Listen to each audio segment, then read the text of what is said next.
Hello guys, Jail here from Tech Tutor. In this video, I'm going to show you how to add Stripe Payment Gateway in Shopify.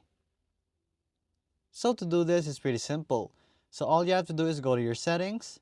From your settings, all you have to do is go to your payments. From there, you will have to locate your payment methods. So you want to add a payment method right here.